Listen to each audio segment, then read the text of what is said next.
Yan guys, flight na natin mamaya and kasama natin sila Ate Chika, tsaka si Viel, si Papa, tsaka si Nis nasa pila.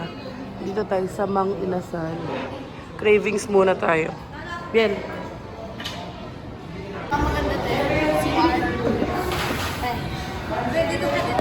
Mine. Chicken oil.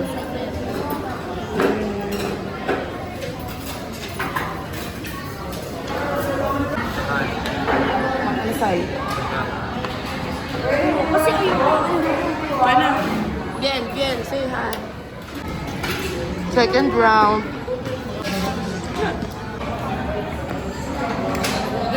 Okay na po.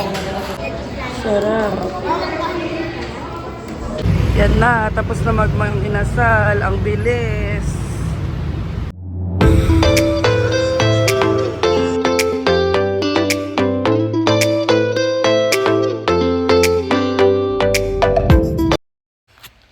Hi guys! Ayan, welcome back to our YouTube channel and today is the day na babalik na tayo ng Canada. And ayun, isasama ko kayo sa flight natin and yun nga yung sabi ko sa inyo, mga nasa 29 hours in total. So, samahan nyo ako and ewan ko, for sure ngayon may mga itatanong na sa immigration, hindi update ko kayo dyan. See you! Ang ating airport OOTD. Ayan, comfy muna kasi hindi pa naman sobrang lamig. And hanggang bukas tayo ng umaga sa Hong Kong. So magpapalit at maghihilamos na lang tayo mamaya or bukas ng madaling araw. And ayan yung dalawa kong kapatid habang nag-aantay kay Papa. Biel. Pogi oh. Alisan na. Uwian sa Canada. Goodbye. May batang ayaw nang humiwalay. Ang human magnet ko.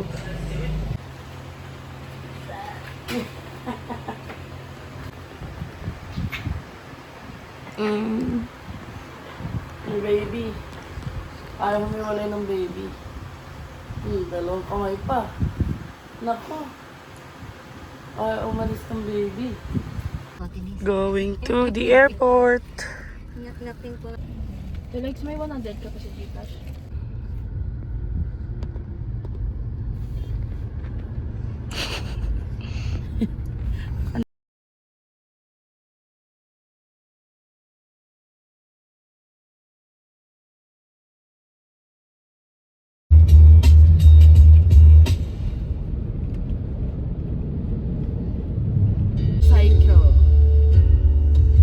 Airport na tayo after nung sobrang habang traffic.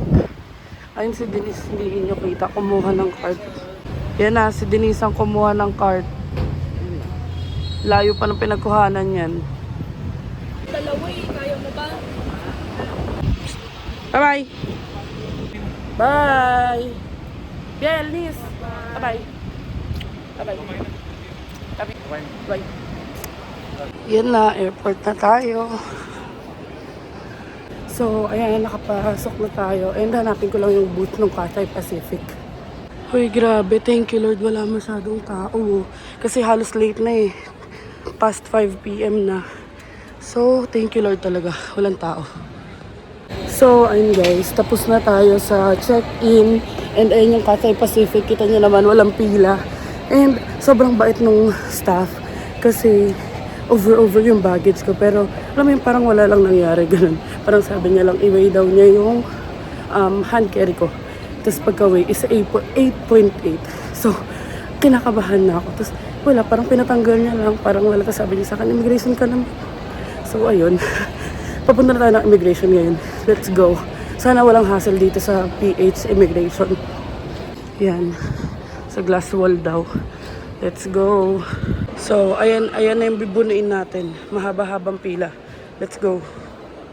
So, ayun guys, umuusad naman. Kaso, mahaba-haba talaga yung pila. Medyo malapit-lapit na tayo sa katotohanan. Isang ikot pa. Ayun guys, nakalagpas na tayo dun sa parang check-in. Andito na tayo sa loob. Hanapin ko na lang yung gate namin. Gate namin. Saan yung gate? Ayan. Yun ang madala ko.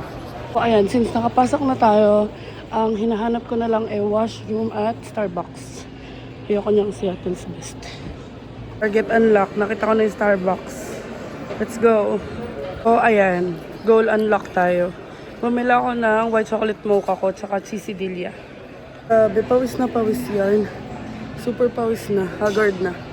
And may pinadala si Papa na yen. So, eto, papakita ko sa inyo. Padala siya ng Japanese yen. Magpapadala pa dapat siya ng 1,000 USD. Eh sabi ko wag na kasi naiwan niya sa bahay. Tapos nagpadala din siya ng Philippine peso. Then may nakita ko dito ang foreign exchange. Papapalit ko to sa HKD para may pangkain tayo later. Thank you, Papa. Oh, and guys, nag-add lang ako ng 500 pesos dun sa isang lapad. Tapos 500 HKD na. Binili natin sa Starbucks yung cheesedilla. Yan, parang di pala parang quesadilla siya. Tapos yung white chocolate mocha ko. Pahinga man tayo dito sa may likod. Lumikod na ako kasi medyo maraming tao dun sa may tapat ng gate 113. Kita ko naman siya from here. And ayun nga, sa immigration, wala naman masyadong tinanong sa akin kanina. Tinanong lang kung galing na ba ako ng Canada. Tapos kung ano daw yung visa ko doon. So, sinagot ko lang na student visa ako. Tapos sabi ko nga galing na ako doon. Tapos wala na. Nakaready nga yung student permit ko. Pero hindi naman hiningi. Tapos ayun na, in-stamp na yung passport. Dire-diretso lang. So, oo, pinagpawisan. Pero maganda ang kilay. So, antay na lang ako ng boarding nito. Nasa 7 PM na. And yung boarding 7:30. So, i-update ko na lang kayo. Ito pala yung receipt dito sa foreign exchange dito sa Canada, sa NAIA, para may idea kayo. So, yung isang lapad, yung 10,000 Japanese yen, 0.36 siya, 0.362. And then, nagbigay pala ako ng 500 pesos. Parang hiningan nila ako ng 355 pesos para daw kasi mabuong 500 yen. So, may sukli pa akong 145 doon sa peso. So, ayan. Do the math na lang. Basta, ayan. Para may idea lang kayo. Oh, and guys, while waiting, bumili muna ako dito ng curly tops. Wala niyo magkano. 24 pieces. Ito ay tumataginting na 85 pesos. Ayan. Pwede na yan. Hanggang mamaya mapapapak ko to. So, let's go. Boarding na. So, doon na tayo umupo sa tapat ng gate. And update ko kayo pag nasa plane na. Hindi ako makapagsalita masyado kasi ang daming tao. Yan, ang dami ng tao. Nag-aantay na. Time check, 7:59 and na-delay tayo ng ilang minutes. Pero okay lang, pabor sa akin yan, lalo na matagal ang layover ko sa Hong Kong. Ayan, boarding na yung 72, 76 and 52 tayo. So, mamaya pa. Ayan, pupunta na tayo sa my plane. Malapit na. And ayun nga. Pabor naman sa atin yung delayed flight kasi nga 12 hours ang layover. So, ayan guys, asa plane na tayo. Ayan, window seat.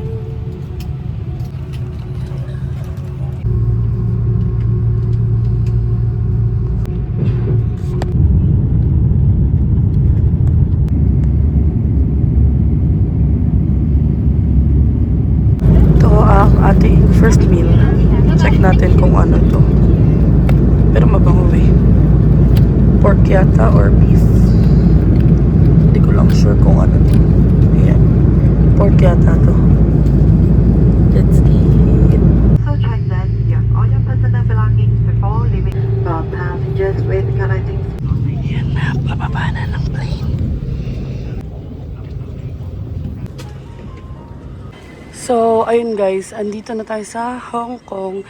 And since 10:45 pa yung flight natin, wala pang boarding gate. So, ang advice sa akin is, akyat daw muna ako. So, akyat muna tayo. Let's go. So, ayun guys. Since overpacker tayo, ito yung personal bag ko. Tapos, ito iba pa to. Tapos, ito yung hand carry ko. 'Di ba? Tapos, mayroon pa akong dalawang check-in. Ayun, aakyat tayo sa taas and hindi ko pa alam anong gagawin natin. Pero ang una kong gagawin is babawasan ko yung laman nito. Ilalagay ko dun sa loob ng luggage para hindi sobrang bigat saka para isahan na lang. So, ayun guys, andito na tayo sa parang, di ko alam kung anong tawag dito pero parang mga sofa. And umupo muna ako, hindi na ako naka-update kasi kausap ko si Viel. So, umupo muna tayo. Ayan. Yung ibang mga nakahiga na dito kasi nga bukas pa yung flight ko. Ako umupo muna and then bala ko maglipat ng gamit. So, yun nga yung sabi ko, yung mga nandun sa parang shoulder bag ko, ilipat ko sa my luggage. So, ayan. O, diba? May mga tulog na. And mamaya na ako papasok kasi may oras pa naman. So, 12 hours pa. Ayan, comfy na tayo dito. And nag-charge muna ako ng power bank. Snacks. Since matagal pa, medyo mahaba-haba pa yung oras. Manonood na muna ako ng Mami Oni dito. And i-update ko na lang kayo pag nag-change location na tayo. A few moments later. So, ayun guys. Time check, 1:57 AM pa lang. And medyo na-bored na ako doon sa upuan. Magwa-washroom muna ako, tas papasok na ako doon sa loob. Tignan nyo, ang laki ng washroom dito. Diba may enough space para sa luggage. Outfit check. So tara, pasok na tayo dun sa may parang papunta sa mga gates. Ayun yung itsura ng upuan na tinambayan ko. Tapos may mga charging port yan. So punta tayo dito sa may transfer. Ito na, laki ng airport ng Hong Kong. So, i-figure out natin saan tayo pupunta. Turista yarn. Mamaya magpapalit na ako ng damit pag umaga na. So, may 7-Eleven dito. Check natin kung may mabibili ba tayo. Parang ang sarap na ito ng mga chocolate. And then, meron mga meals dito. Tapos, ayan, mga 25, 32 lang. 500 naman yung dala natin. So, I decided na mag-coffee na lang. Ang cute naman ng lagayan. Gasol, charing. Parang gusto ko to Starbucks. Wala daw Starbucks dito, sabi ni Bill. Tingnan natin, ano bang masarap. Ito na lang bilhin natin, 15 lang.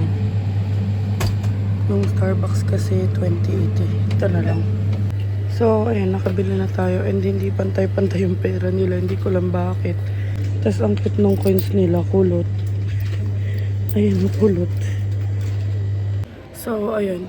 Nakita ko na akit tayo. And try muna natin itong coffee nila. Taste test.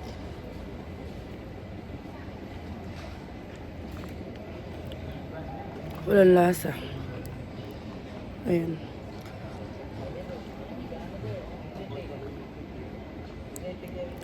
Wala talaga. Hindi siya creamy. Tapos hindi rin matamis. Pero ewan ko, baka yung iba magustuhan. Mura lang naman eh. 15 HKD. Tapos i-times 7 yun na lang. Ayan, dyan tayo pupunta sa transfer which is paakyat. Let's go. Ayun na, nakita ko na. Pasok na tayo kasi baka mamaya marami ng tao. So, ayan. Scan natin ang ating boarding pass. So, ayun, nakapasok na tayo dun sa parang ini-scan yung mga gamit. And andito na ako sa taas, pero hindi ko alam saan ako pupunta kasi ang daming gates. So, bahala na. Ayan, may 828 na, yung CX828. Kaso walang boarding gate. Ito yung boarding gate, wala lumalabas. So, paano kaya to? Yung iba, ayun o, may number. Pero ito wala. Hay nako. O, Toronto. Walang boarding gate. Di tayo mapapagastos today. Sarado na ang mga stores. Sarado pa ang mga stores. Ha, may Starbucks pala dito. Bakit ako, Evel? Dito pa rin ako nag-check ng time eh. Nakakatakot o, pati yung tunog. Wala ang lawak, wala talagang tao. Wala pa ring boarding gate. Hay nako. Tambay muna tayo dun. Hanap tayo matatambayan. Wala, ang ganda oh. Para na lang ako nagsisightseeing dito eh. Target unlocked. McDonald's tayo. May nakita ko dyan. Parang masarap na chocolate na pie. Parang yun sa Jollibee. Pero mamaya na, busog pa tayo. Ayun, pwede pala tayo tumambay dito. Sana may charging port. Check muna natin. Dito tayo tambay para may, ayun, saksakan. May charging port at saka malapit sa McDo. Tsaka para na makita natin pag may boarding gate na. Let's go. So, ayun guys. Dun sa pinakita ko sa inyo kanina, hindi gumagana yung charging port. So, lumipat ako dito sa other side, which is, kaya ko pa rin naman makita mamaya. And the reason behind bakit ako paikot-ikot is that, ang mahal kasi ng lounge, yung premium lounge dito, chinek ko sa Klook, parang nasa 4,000 plus. Para sa akin din naman siya worth it kasi nakita ko yung reviews na hindi nga daw maganda and maraming tao. And ayun nga, gastos pa. Yung 4,000 pangkain ko na lang. Ganun din naman, di rin naman ako makatulog ng diretso. Mas gugustuhin ko matulog mamaya sa plane. So, ayan, manonood na muna ako ng Mami Oni. And i-update ko na lang kayo maya-maya. And siguro mga umaga na ako. Naghilamos na ako, nag-wipes na ako ng face. And mamayang morning, magpapalit tayo ng damit. Para hindi naman tayo maasim-asim pagdating sa Canada. Ayan guys, time check 4:10 AM na. And punta muna tayo sa McDo. Para magising-gising naman yung diwa natin. Iniwan ko na yung luggage doon. Ang dala ko lang is ito. At saka ito. So, let's go to McDo. Ayan, bababa lang naman yata dyan. And andun yung luggage ko. Iniwan ko. Wala naman mabubuksan dyan kasi nakapadlock yan. So, let's go. Dito pa lang naaamoy ko na ang bango. Ay, ang galing. Para palang food court dito. Ang galing. Parang hidden food court. Ganun. Galing oh. May kita mo pa rin yung boarding. 9:30. Wala pa rin yung sa Toronto. So, check natin kung anong meron sila dito. Let's go. Alam ko wala pa rin rice dito eh. Sis, paano ko maintindihan yan? Teka, gamitin muna natin yung phone. Pero ayan, hulaan na lang natin. Gagamitin ko muna yung phone para sa translate app. Hindi ko maintindihan. So, ayan, may 400 plus na Hong Kong dollars pa naman tayo. And, ito yung mga option nila. Check ko muna ano yung magugustuhan ko dito. Either iced cappuccino or mochaccino.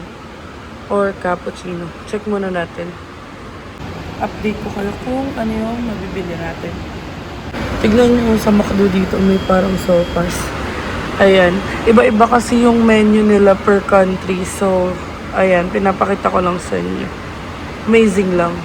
Ang OA ng price ng hash brown, parang 100 plus. Gusto ko sana pero wag na lang magpa-pancake na lang ako. Yung pancake, $19. So, ayan. Nag-check out lang tayo and kukuha na tayo ng ang cute ng toys nila dito. So, nakapagbayad na tayo and waiting na lang sa food. So, ayun guys, ayun na itsura ng food nila. Ito ice to. Kahit ice na ganito pa rin siya nakalagay. Ewan ko kung naubusan or what. And then yung utensils nila andito. And then ito yung 3 pieces pancake, yung hotcake syrup. Same lang sa other McDonald's. And ito yung butter. Ganito itsura ng butter nila. So, ayan.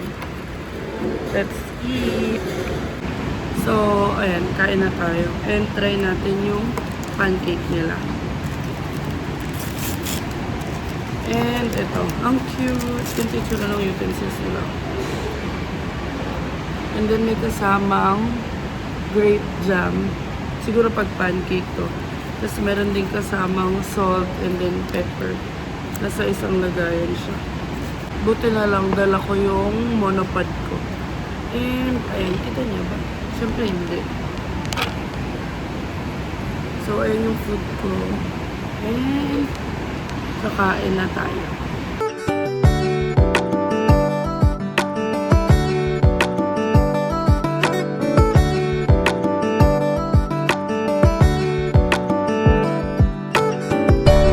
I-try naman natin yung drink.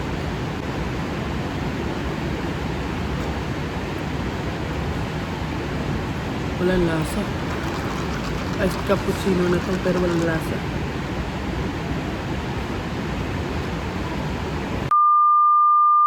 Guys, finally, may gate na siya.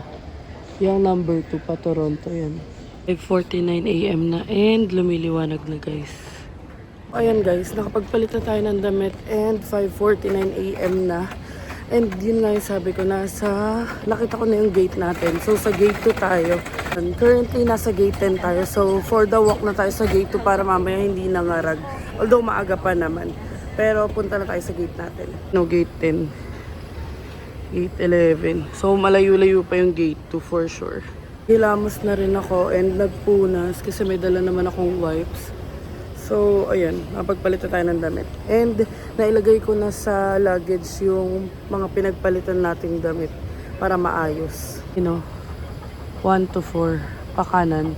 So, dun yung papunta natin. And dun papunta yung 1 to 4, gates 1 to 4. And medyo dumadami-daming tao na kasi nga umaga na. And taray, may Louis Vuitton. Bibili sana ako kaso sarado pa eh. Charing! So, ayun yung pag-gates 1 to 4. And yung ibang stores closed pa. Ayan o. Hermes. Charing. Hermes. Yung pagod na yung pagkatao ko, nararamdaman ko na yung pagod. Nililibang ko na yung sarili ko kasi medyo ilang oras pa. Pero at least, diba, hindi na 12 hours. Nasa 4 to 5 hours na lang. So, ayan, maliwanag na. And, ayan, ayun na yung gate 1. Ayun na yung gate 2 sa likod niya. So, doon tayo pupunta. Doon tayo dito. Hindi na for the cloud to. Legit na yung nararamdaman ko na yung pagod and hilo. Dahil sa puyat. Pero sa airplane na ako matutulog. Okay, masaya na ako. Nakita ko na yung ano ko. Yung target unlock natin. And saktong malapit siya sa gate 2. Mamaya, pag open yan. Ayun, tignan nyo naman, wala pang katao-tao sa gate 2. And for sure, maaabutan natin yung opening ng Starbucks. In umaga na po tayo sa Hong Kong. Pero at least, onting oras na lang. Ganda ng view ko. Hi guys, update lang. It's 6:53 AM na. And sobrang pagod na talaga ako. Inaantok ako pero hindi naman ako makatulog na maayos dito. So sa plane na lang tayo ngangak-ngak. And ayun, naantay ko lang mag-open yung Starbucks. Magko-coffee tayo. And basta pagod na ako. I mean, sobrang exhausted na ng pakaramdam ko. Sakit na ng ulo ko. Pero wala eh. And iniisip ko na lang, pag uwi ko naman sa Canada, 2 days naman. 2 days ako nasa bahay bago ako mag-work ulit. So, ayun. So, ayun guys. Punta na tayo Starbucks kasi nakita ko open na sila. Yan, open na. So, ayun guys. Kakatapos lang natin mag-washroom. And sabog na talaga yung diwa ko. So, ngayon, may nadaanan ako kanina. Parang bilihan ng mga vlogging cam. And yung mga drones, ganyan. Check natin. Tapos, diretso na tayo Starbucks. Bili lang ang coffee. So, ayan, Metapod. May mga nakita ko yun, mga vlogging cam. Yan o, may mga vlogging cam. So, ayun guys, mas mahal dito yung mga vlogging cam. Sinat ko nga si Bianca, sabi ko, what if bumili ako ngayon? Charing lang. So, ayun, ito na yung Starbucks. Yan, bili na tayo ng coffee. Wala akong familiar sa mga pastries nila. Actually, ito, yung banana bread. Kaso, nahanap ko 4 cheese eh. Wala. So, ayan, I just had hot chocolate. Kasi baka atakihin na ako ng acid pag nag-coffee pa ako. O, diba? Ang ganda ng view. Airplane. And Starbucks. So, Starbucks. And, ayun, wala akong trip sa food. So, ito na lang. And mamaya sa plane, meron namang food doon. Pero most of the time kasi hindi ko gusto eh. Pero napipilitan naman ako kainin. So, doon na lang tayo kakain. And coffee muna. Ay, chocolate pala. In all fairness naman, masarap siya. Chocolate. Sabi ko hot chocolate. Kasi wala sila ng barista drink. Sabi ko kanina, barista drink yung order ko kasi hindi nila yata naintindihan. So, hot chocolate na lang. Saka para hindi na rin ako atakihin ng acid. Galing, napanood ko kung paano kinabit yan. Hindi ko na na-video kasi kasama ko si Denise. Amazing! Feeling ko yan na yung plane eh. Kasi nasa 8 a.m. na ngayon. Tapos lilinisin lang siguro yan. Ang boarding namin 10 a.m.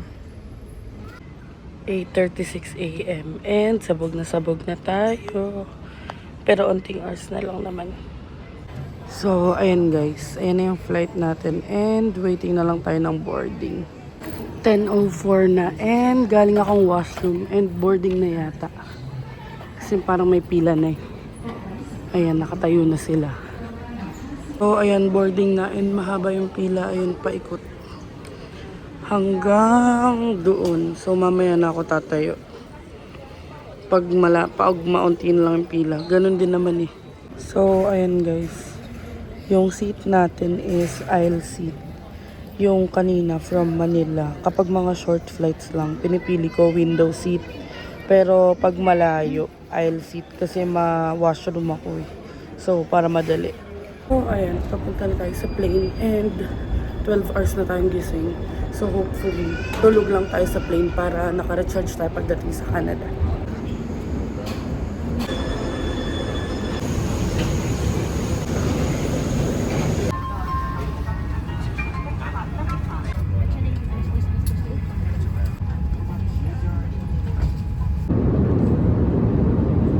So, ito ang ating first meal. Chicken.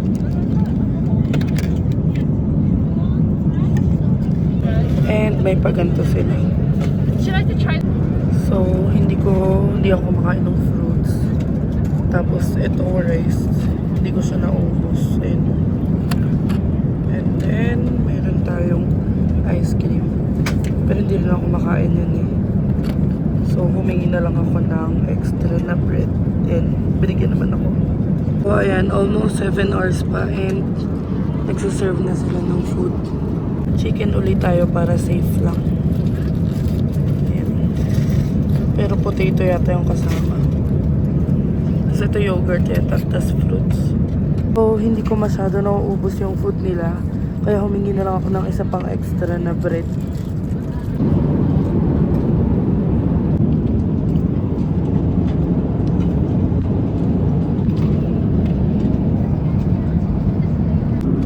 Lapit na. Unti na lang. Landed na guys. Andito na tayo sa Canada at 3 PM kasi na-delay yung flight. Hello Canada.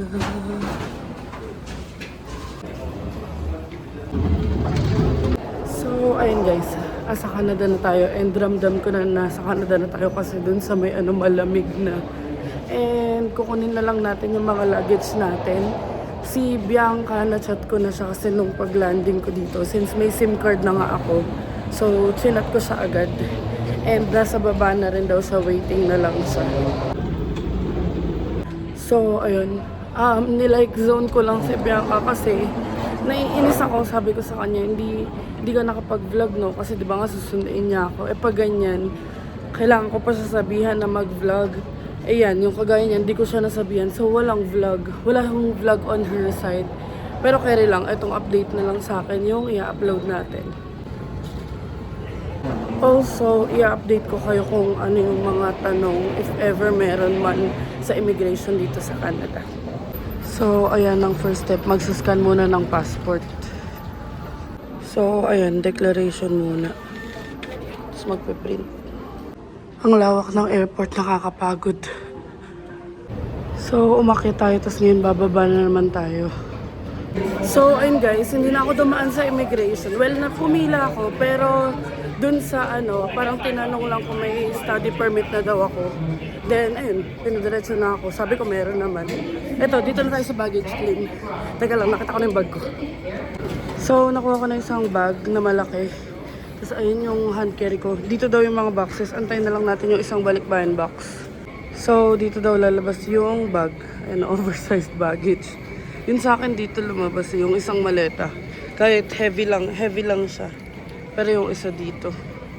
Try natin. Yan guys, palatandaan, Savoy pa yan. Galing sa kapatid ko. Para hindi na kayo mahirapan maghagilap ng bag kasi minsan magkakamukha yung mga bag or bag tag. Ako, yan, sandalian lang naman, isang gamit lang naman. So, ayan na guys, deformed ang ating box. Pero okay lang. Nasira yung box, pero okay lang. Exit na tayo. Ayan na. So, iba yung in-exitan. Sa iba nag-aantayan si Bianca. Kitain na lang natin. So, ayun guys, andito ako sa labas kasi ayun nga yung sinabi ko sa inyo, dito sa Canada, pag sa labas ng airport, mas malamig. And turns out, nasa Terminal 1 si Bianca, andito ako sa Terminal 3. Ganito rin yung nangyari sa amin nila Papa nung pagdating ko. And then layo pala ng Terminal 1 dito. So sabi ko kay Bianca, mag-lift na lang siya. Antayin na lang natin. Wow, mali. Okay, so kagaya nung kala Papa, ako yung may mali. Hindi ko nakita yung terminal. Iba, akala ko Terminal 1 kasi sa Terminal 1 ako umalis. So my bad. Maski nung sa Pilipinas, akala ko din Terminal 1, Terminal 3 pala. Baligtad naman. So, ang sarap dito. Ang lamig. Namiss ko to.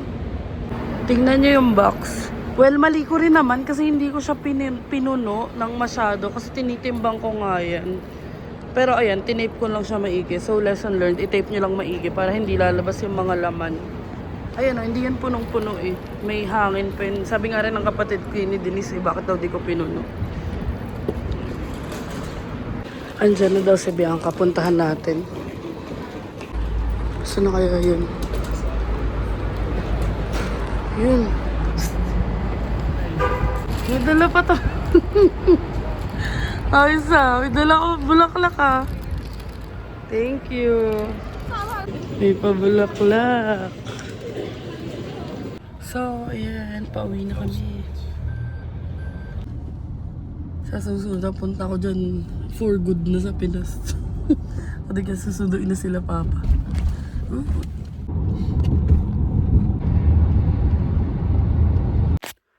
So, ayun guys, sa bahay na kami and ang gagawin na lang is aayusin yan, bubuksan.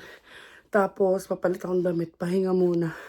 Kasi hindi ako makakaligo. Kasi nga, syempre, galing tayo sa pagod-pagod. So, ayun.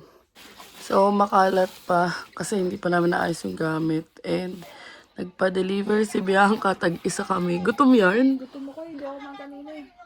Thank you, love. Love you. Sarap. Ang aming paborito. Shawarma. Ayun guys, may kasama naman tayong pangit. And, yun lang naman yung mga video namin. Mag-unbox na siya kasi gusto niya daw ng pancit canton. So, siya na mag-unbox niyan kasi nandyan din yung mga t-shirt niya. Hindi mga pinak natin. So, ayun lang. I-update na lang namin kayo kung ano mang kaganapan sa mga susunod na vlog. And sana na-enjoy nyo tong video na to. Thank you so much for watching. And please like and subscribe to our YouTube channel, Adventures in Canada. Follow us on Facebook, Adventures in Canada din. And follow me on TikTok, I am Angel Aquino _. And thank you so much for watching. And see you on the next one.